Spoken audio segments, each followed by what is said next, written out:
Welcome to the Banker Lamp. Please enjoy the video.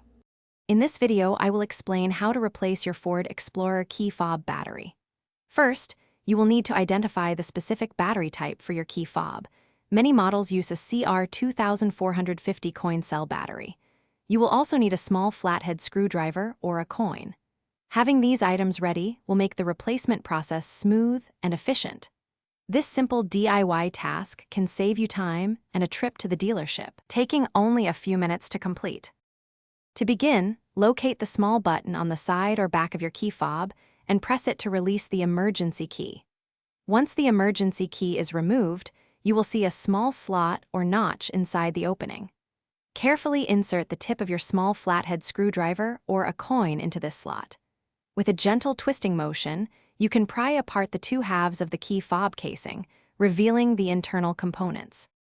Now that your key fob is open, carefully observe how the old battery is positioned.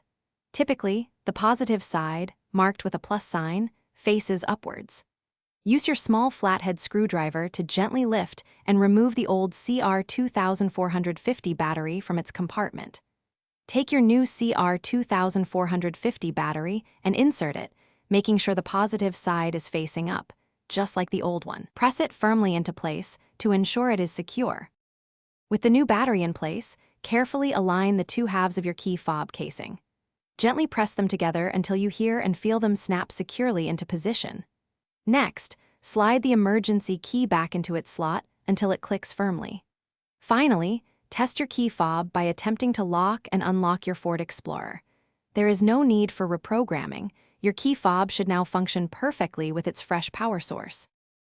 Thanks for watching. If this was helpful, leave a like and consider subscribing. See you next time.